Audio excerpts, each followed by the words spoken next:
Buenas tardes a todos, gracias por la invitación, gracias al Chavo por siempre mantenernos al día, ¿verdad? A los clientes y en este esfuerzo de llevarles las cosas más recientes y las cosas que siempre nos preocupan en este campo tan complicado del derecho laboral. Obviamente estamos en la cercanía de noviembre 30, que es la fecha en que la fecha límite para presentar las solicitudes de exención, y en ese contexto queríamos tocar con ustedes varias cosas, ¿verdad? Varios aspectos básicos de este proceso, tanto del pago como de la exención. Noten, ¿verdad?, que la reforma laboral nos ha cambiado bastante el juego de pelota, y también tenemos que tener presente que hay varias fuentes de derecho que inciden sobre esto. Hay unas fuentes que son obligatorias o vinculantes, como son, por ejemplo, pues la ley y el reglamento del Departamento del Trabajo sobre el bono, que lo vamos a repasar y lo vamos a también a incluir. Y hay una fuente nueva, ¿verdad?, que quizás muchos de ustedes no conocen o están relacionados, que es una fuente persuasiva, no es una fuente vinculante porque no tiene fuerza de ley, pero está ahí y es emitida por el Departamento del Trabajo, que es quien en última instancia va a considerar y a evaluar nuestras solicitudes, ¿verdad? Y ha establecido una serie de opiniones sobre ese proceso que están recogidas en una cosita que se llama la Guía para la Interpretación de la Legislación Laboral, ¿verdad? A modo de resumen, pues las fuentes de derecho aquí son la ley 148 del 30 de junio del 69, el reglamento 9003, que es este que está por acá, ¿verdad? Que en su versión más reciente, ¿verdad?, se emitió el 18 de septiembre del 2017. La guía para la interpretación de la legislación laboral, que es ese documento que está por acá, que se emitió el 8 de mayo del 2020 y se publicaron por el Departamento del Trabajo. Y yo no sé si ustedes están familiarizados con este papelito, pero este papelito salió esta semana. Y es un aviso que se publicó a todos los patronos que interesen solicitar la exención. Y básicamente lo que hace el aviso es que recoge las disposiciones más importantes de la ley y nos aneja la hoja de trámite, la hoja de entrega, que el Departamento del Trabajo va a usar como hoja de cotejo y como portada, como ¿verdad?, introducción para el manejo de esa solicitud de exención que usted puede llevar. Quiero recorrer con ustedes las áreas más importantes de la ley, del reglamento y de la guía. Tenemos obviamente, aquí lo que le queremos dar es un sabor de cuáles son esas dinámicas donde podemos tener problemas e inconvenientes. Las guías son muy convenientes para hablarnos de varios errores comunes en las solicitudes de exención. Mi invitación es que las repasen, las pueden bajar de internet. Si usted busca guías para la interpretación de la legislación laboral, en Google lo va a girar rápido. La va a poder descargar. Y de la página 94 a la 107 es que están las disposiciones sobre el bono de Navidad más importantes. Como sabemos, la legislación laboral fue enmendada por nuestra reforma laboral y en ese momento se crearon, ¿verdad?, unos tiers para el pago del bono. Los empleados que estaban trabajando con usted al 26 de enero del 2017 se van a mantener con los criterios para el pago del bono que estaban vigentes antes de la reforma laboral, que en resumen son las famosas 700 horas dentro del año bono, que decursa de octubre 1 del año anterior a septiembre 30 del año en que se está haciendo el pago.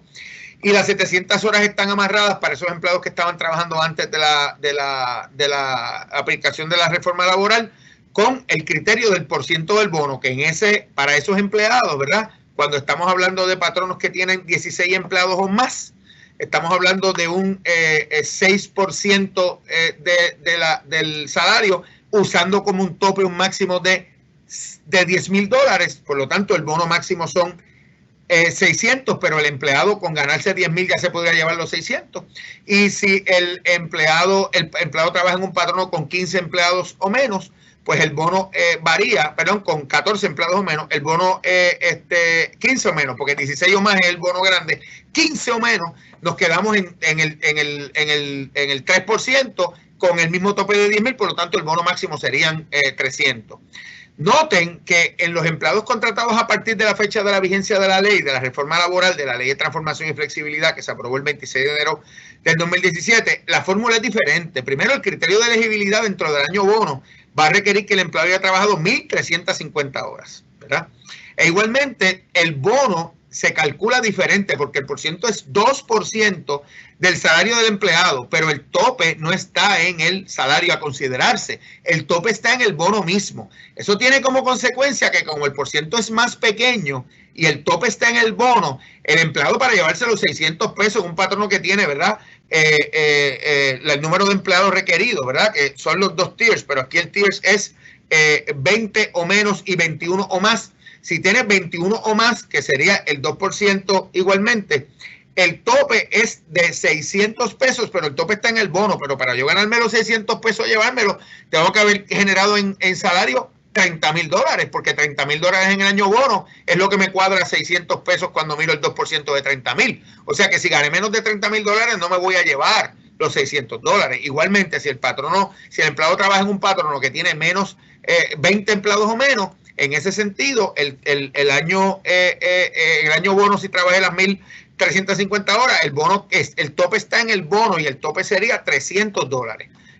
Y por supuesto, aquí la clave está en que la fórmula es diferente y la fórmula de elegibilidad en cuanto a horas trabajadas difiere dependiendo del momento que lo contraté, y también la fórmula del porciento del bono difiere. O sea, hay que hacer la matemática, y un empleado que trabajó las 1,300, que fue contratado después de la vigencia de la reforma laboral, pero que se ganó $24,550, pues se va a llevar el 2% de 24,550, no se va a llevar 600 pesos automáticamente.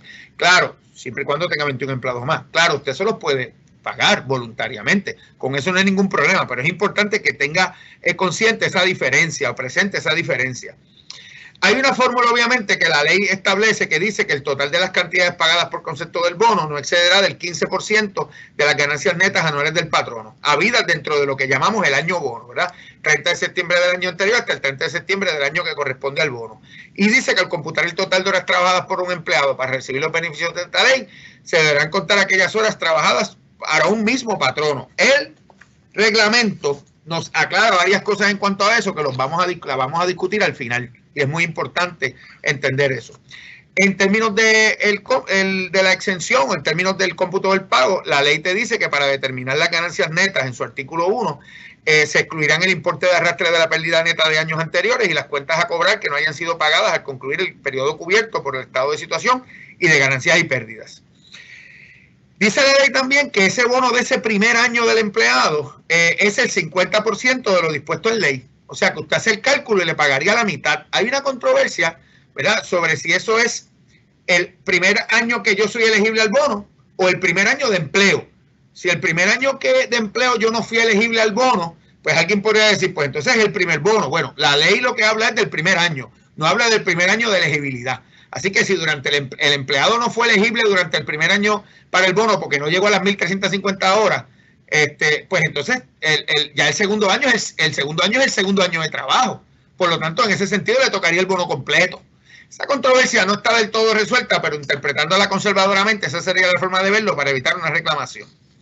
La ley tiene un lenguaje que no tenía antes, que dice que este bono constituirá una compensación adicional a cualquier otro salario o beneficio de otra índole que sea acreedor el empleado. El patrono podrá acreditar contra dicha obligación cualquier otro bono previamente pagado al empleado durante el año por cualquier concepto, siempre y cuando le haya notificado al empleado por escrito de su intención de acreditar dicho otro bono al pago del bono requerido por esta ley.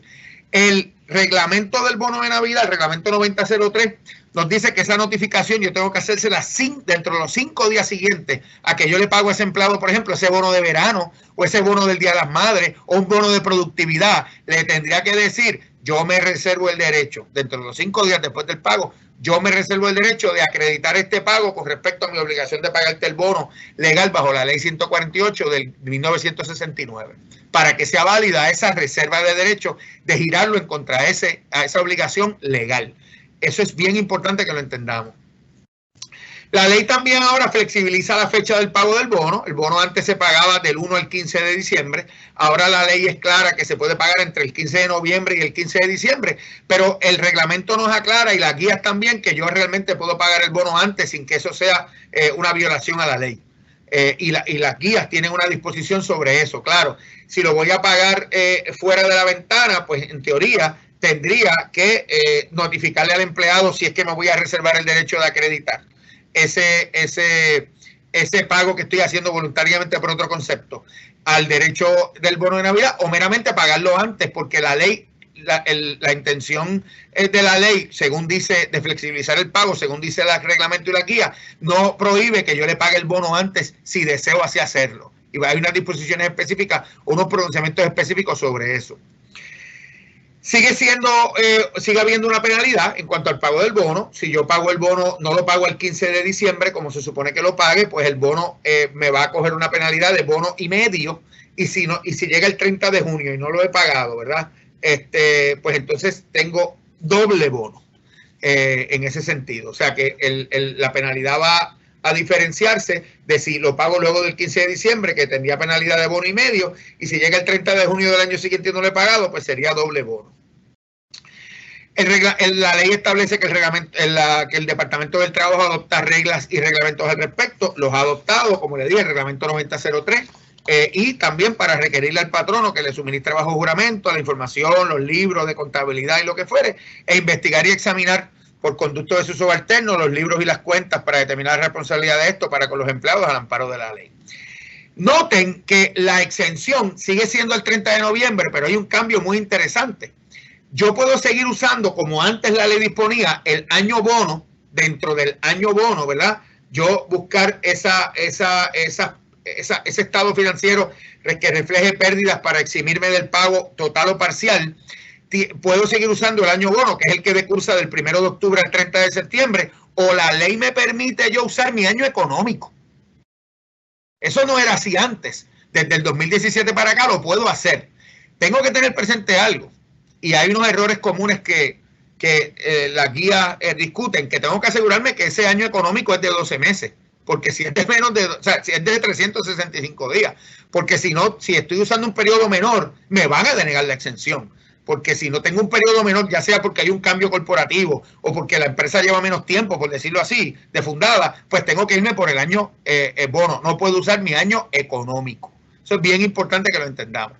Pero noten que desde el punto de vista contable, ¿verdad? Yo no soy CPA, pero entiendo que hay una diferencia, según he escuchado a los CPA a decirlo, que si yo me voy a ir por que el Estado lo voy a usar por mi año bono, ¿verdad? Si lo voy a usar año bono, 1 de octubre del año anterior al 30 de septiembre del año corriente, ese Estado tiene que estar debidamente certificado por un contador público autorizado. Pero si voy a usar mi año económico, no es certificado. Podría ser compilado o revisado. Y eso, desde el punto de vista contable, tiene un peso diferente, un trabajo diferente, y son informes completamente diferentes, según he escuchado a los CPA comentar. Así que en ese sentido, pues oriéntese, porque si usted escoge el año bono, el informe es un tipo de informe, ¿verdad? Y si usted escoge el año económico suyo, dependiendo cómo decurse su año económico, es otro tipo de informe con otro tipo de peso o carga contable. Si es una cooperativa, pues es un procedimiento para eso, que es ese que está acá, ¿verdad? Y también si usted está en quiebra, si es un patrono en quiebra, usted tiene que asegurarse que usted estuvo en quiebra durante todo el periodo en cuestión. Si la quiebra se radicó dentro del año bono o usted no ha salido de la quiebra cuando el año bono acabe, usted tiene que irse por el procedimiento normal de exención de bono, y eso está dispuesto en el aviso y también en el reglamento, que lo explica muy bien. La ley tiene unas disposiciones misceláneas, ¿verdad?, que también que se trajeron, como que copia del informe de auditoría rendido como resultado de la intervención del Departamento del Trabajo se entregará a los trabajadores y bla, bla, bla. Estos son disposiciones que tengo aquí porque vinieron con la legislación nueva. ¿Dónde está la maña de esto? Bueno, la maña de esto está realmente en el reglamento y en el aviso, que ambos, específicamente el reglamento y también las guías, tienen cositas y detallitos muy, muy interesantes. Primero, las horas que se toman en cuenta para el cálculo de las horas trabajadas son aquellas, dice el reglamento, real y efectivamente trabajadas durante el periodo de cobertura para un mismo patrono, aunque sean diferentes negocios, industrias o actividades de este. Miren qué interesante está eso. Eso es para efectos del cálculo de las 1.350 horas o de las 700 horas. Pero para efectos del salario, es decir, para efectos de dentro de qué salario yo voy a buscar el %, incluye toda la compensación. Eso incluye las vacaciones y la enfermedad. que no se toman en cuenta como horas real y efectivamente trabajadas para el cómputo de 700 o 1.350, pero se toman en efecto para el salario dentro del cual yo voy a buscar ese 6%, ese 3%, dependiendo de la cantidad de empleados que tenga, o el 2%, obviamente dependiendo de si es un empleado que contraté luego de la reforma laboral. El pago se puede hacer entre el 15 de noviembre y el 15 de diciembre, como les dije, pero no se ve ningún impedimento en que se haga antes, tan temprano como el 1 de octubre, que es una fecha aleatoria que citan las guías y no ve problema como es con eso. Las compensaciones acreditables al bono de Navidad requieren notificación, no pueden formar parte del paquete de compensación preacordado. Es decir, yo no puedo tomar un crédito para algo que ya yo le dije al empleado que era un beneficio que él tenía o que era parte de su oferta de empleo, ¿verdad? Tiene que ser un beneficio que yo voluntariamente le concedo durante el año, que no fue parte de su oferta de empleo. Eso es bien importante. El reglamento 9003 requiere notificación dentro de los 5 días laborables del pago sobre el cual se pretende tomar crédito, según le expliqué. El reglamento 9003 también indica que un empleado terminado que cualifique para el bono debe ser orientado sobre la forma y manera en que recibirá el mismo. Eso casi nadie lo hace y casi nunca ¿verdad? Se hace, pero es así. Y el reglamento 9003 crea la obligación de depositar el bono en el Departamento del Trabajo dentro de los 15 días siguientes a partir de la fecha en que se debió haber hecho efectivo el pago, cuando el empleado no se persona a recoger el mismo. Si es un empleado terminado o es un empleado que está en alguna licencia, mi obligación es, luego de los 15 días en que el pago se hizo efectivo, y no está claro si esos 15 días son contados desde el 15 de diciembre, que es el último día que yo tengo para pagarlo, o desde la fecha en que yo se lo pague a la gente. Lo importante es que usted tome la fecha más conservadora. Si usted le paga el bono a la gente el 30 de noviembre, usted sabe que usted tiene 15 días, desde mi perspectiva, para ser conservador, 15 días desde esa fecha para entonces salir corriendo y aquel empleado que no se personó, ya sea porque estaba terminado o porque estaba de vacaciones o por alguna razón, para consignar ese bono en el Departamento del Trabajo, para depositarlo. Importante, nada impide que usted le pague al empleado el bono de Navidad cuando lo despide, si cumplió con las horas de trabajo y lo despidió en agosto. Eso es perfectamente legítimo y lo puede hacer, es legal. Porque como le dije, lo que usted tiene que notificarle al empleado es que con esta, ¿verdad? Usted le está pagando el bono de Navidad correspondiente al año en este momento y se lo está adelantando porque la ley, el reglamento, perdón, dice que nada impide que usted llegue a ese tipo de acuerdo con el empleado. Y interesante, las guías en la página 97 tienen unas disposiciones bastante tricky, ¿verdad? Porque el cómputo de la cantidad de empleados para determinar la cuantía del bono, el Departamento del Trabajo ha interpretado cuando la reforma laboral no estaba aprobada, ¿ok? Se debe evaluar el universo de empleados que trabajaron dentro del periodo de cobertura sin importar su fecha de contratación. En ese sentido, dicen las guías, para fines de determinar el porcentaje de salario que deberá pagar el patrono como bono, cuando solo trabajen en el negocio empleados contratados previo a la vigencia de la Ley 4, prevalecerá la interpretación que ha impartido el Departamento del Trabajo desde el 2006. Esto es, se entenderá que una empresa tiene más de 15 empleados cuando, esto es bien importante, trabajen 16 empleados o más durante al menos 7 meses en el periodo de cobertura, o cuando al momento de pagar el bono cualifiquen para recibir el mismo al menos 16 empleados. Fíjense, no es que tenga 16 empleados trabajando, es que cualifiquen para recibir el bono. Miren esa diferencia. Es importante. Si coinciden o coexisten empleados con el sistema anterior, que es o el sistema nuevo, que es el sistema que requiere que el patrono haya tenido 21 empleados o más durante 26 semanas, dice el reglamento y la ley, pues en ese sentido yo me voy a poder dejar llevar por el criterio de las 26 semanas y echaría esto a un lado. Eso es cuando coexisten empleados pre-reforma y post-reforma. Para la uniformidad, dice el Departamento del Trabajo, el criterio que se va a utilizar es el criterio que dispone el reglamento, que es que tengo que haber empleado por 26 semanas o más, 21 empleados en la empresa para irme con el bono grande, el bono del 2%, ¿verdad?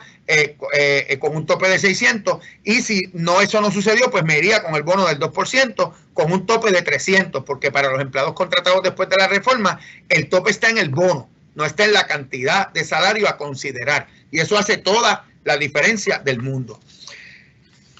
Muy importante, algunas disposiciones, ¿verdad? Interesante, el reglamento del bono de Navidad, que si usted, ¿verdad?, trabaja con esto y va a pedir exención o lo manejamos, es importante que lo examine, ¿verdad?, y lo conozca. Tiene muchas definiciones, como por ejemplo la definición de lo que es bono, la definición de lo que es empleado trabajador, la definición de lo que son estados financieros interinos, la definición de ganancia neta, la definición de horas trabajadas, de instituciones de fines caritativos, la definición de periodo de cobertura y la definición de salario, que como le dije, en ese sentido, incluye incluye sueldo, jornada y paga y cualquier otra forma de retribución pecuniaria, que eso obviamente incluye vacaciones y enfermedad, incluye hasta el pago del mismo bono, para efectos de calcular el bono, en cuanto al porciento de dinero, en cuanto a las horas trabajadas para las 700 y las 1350, es bien claro el bono, el reglamento, que lo que estamos hablando son de las horas real y efectivamente trabajadas. No incluye en ese sentido cualquier hora concedida o cualquier hora pagada por alguna licencia. Son las real y efectivamente trabajadas nada más. Esa es la realidad y eso es lo que dispone el reglamento del bono de Navidad. Sí es importante, nuevamente, que siempre estén pendientes a las guías. Las guías son bien interesantes y tienen unas disposiciones muy, muy particulares. Y quisiera llamarle la atención a unas disposiciones de las guías, ¿verdad? Sobre los errores comunes. Miren, las guías te dicen, algunos de los errores u omisiones más comunes en la presentación de la solicitud de exoneración son que el estado de situación y de ganancias y pérdidas no fue certificado por un CPA. Obviamente eso requiere esa certificación. Y yo he tenido de estas que vienen ahora y estas duelen. Que no se adhiere el sello original del Colegio de Contadores Públicos autorizados en el estado de situación. A clientes nuestros le ha pasado eso. Y de ganancias y pérdidas presentados. Que el estado de situación y de ganancias y pérdidas se excede o no comprende la totalidad del periodo de cobertura, que fue lo que le expliqué ahorita. Y no incluir los estados financieros interinos intermedios con la actividad que abarque el resto del periodo de cobertura, no contenido en el estado de su año económico, porque si uso el año económico, también dice el reglamento que tengo que acompañar estados interinos. En ese sentido, porque como puede no coincidir el año económico con el año bono, pues entonces yo tendría que compensar de esa forma. Así que, jóvenes, es importante, como dice el Departamento del Trabajo, y les voy a leer lo que dice el Departamento del Trabajo. Dice el Departamento del Trabajo, exhortamos a los patronos a presentar con tiempo suficiente los documentos en la forma requerida y de conformidad con el reglamento 9003 para que pueda corregir cualquier error o omisión que les sea notificado por la división del bono del Departamento del Trabajo y Recursos Humanos. Miren, esas personas allí básicamente tienen licencia para matar. Ellos acceden o derivan a estas solicitudes y es muy difícil. Básicamente no hay un procedimiento establecido para apelar o cuestionar una decisión de esa naturaleza. Ellos allí lo deciden y si usted pierde allí o se lo deniegan allí, vamos a tener problemas serios para poder cuestionar esa decisión porque realmente no hay un procedimiento dispuesto para ellos. Básicamente ellos tienen toda realmente la potestad en ese sentido. Y es una división pequeña que en este proceso se carga mucho de trabajo. Así que es importante que siguiendo y cumpliendo con el aviso, que tiene unas disposiciones muy, muy, muy particulares y la hoja de entrega tipo checklist, logremos entregar esto con tiempo para que todo, ¿verdad?, salga en ese sentido bien si vamos a pedir la exención. Importante, si usted es un patrono unionado, si usted tiene esa bendición de tener unión, recuerde que usted necesita negociar el no pago del bono de Navidad con la unión. El Departamento del Trabajo o la exención que el Departamento del Trabajo concede no le va a funcionar, no le va a servir, no es vinculante para los empleados unionados. Usted tiene que ir y negociar eso con la unión. Claro, en las guías para la interpretación de la legislación laboral dice que nada impide que yo en un convenio colectivo establezca que las partes han adoptado la determinación del bono, la exención del Departamento del Trabajo y la van a dar por buena. Si el Departamento del Trabajo me exime, también los unionados se eximen. Pero eso requiere que haya un pacto, una cláusula específica en el convenio colectivo sobre eso. Hasta que yo llegué, yo los dejo con el relevo, que son las personas que manejan estas complicadas y muy difíciles situaciones en ocasiones. Si tienen alguna pregunta, con todo el gusto del mundo, las podemos atender porque yo me voy a quedar aquí con ustedes un rato más, ¿ok?